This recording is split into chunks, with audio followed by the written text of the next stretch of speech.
Балаларым оны елемейді. Сонымен Айжамал жалғыздық азабын тартады. Аяқ астынан дәрігерлер Айжамалдың көзіне операция жасайтынын айтып, рұқсатын алып, операция бөліміне алып кетеді. Операция сәтті өтті. Айжамал ақшаны кім бергенін сұрамақшы болады. Оны ойынша балалар берген. Көзін ашып қарасымен балаларымды, немерелерімді, келіндерімді көрем деген үміт еткен болатын. Бұл үміті де жоққа шықты. Сонымен ақшаны балалары бермегенін түсініп, кім бергенін дәрігерден сұрайды.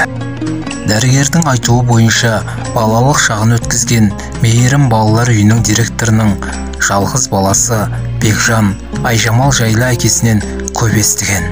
Ақшаны сол азамат бергенін айтады. Айжамалдың балаларына деген сүйіспеншілігі бара-бара сөніп барады. Айжамал Бекжанның алдында басын июге де дайын. Сені осындай азамат етіп тәрбиелеген ата-анаңа алғысым шексіз, деп Бекжанға разылығын білдірді. Бұндай қамқорлықты негізінен балаларынан күткен. Айжамалдың көңілі әбден суиды. Балаларына дұрыс тәрбие бере алмағаны жанын қинайды. Бекжанның адамгершілігі соншама Айжамалды емханадан шығарып алып, қарттар үйіне емес, өз отбасына келіп, әйелімен, перзенттермен таныстырып, енді бұдан былай бұл сіздің деуіңіз, қош келдіңіз, ал бізді өз перзентіңіз ретінде көріңіз деп, Айжамалды анам деп әлпештеп қамқорлық жасайды. Бекжанның жары да тәрбиелі, сыйласымды жан екен. Айжамалды өз анасындай көріп қамқор болады. Айжамал өте бақытты. Арадан айлар, жылдар өтті. Айжамалдың үлкен баласы Жанаттың жалғыз қызы бар. Есімі Асыл. Қыз бала сезімтал, нәзік, бауырмал болады. Асыл енді ғана мектеп қабырғасына қадам басқалы тұрған жас жеткіншек. Асыл әкесінен атасы мен әжесі жайлы сұрайды. Әкесінің жанына келіп: «Әке, атам мен әжем қайда? Неліктен олар бізбен бірге тұрмайды? Атам, әжем қандай кісілер болған?» деп сұрайды. «Қызым, атаң біз бала болған кезімізде дүние салған.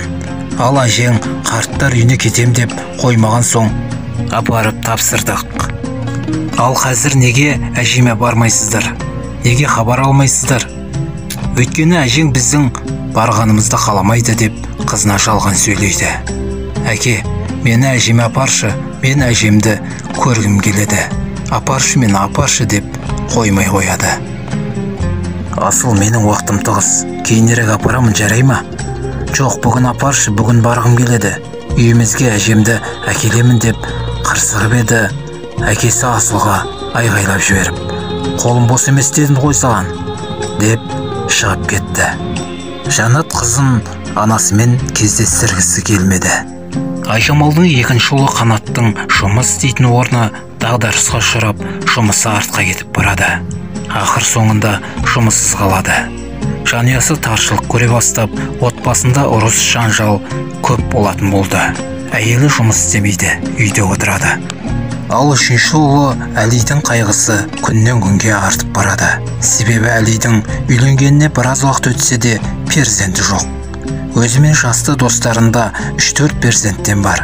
Тіпті перзенттерін қызығын, қуаныштарын көріп жүр. Оны көріп, Әли достарының жанында көп жүре алмайды. Кейінгі уақытта ішімдікке беріліп, үйіне келіп, әйеліне тиісетінді шығарды.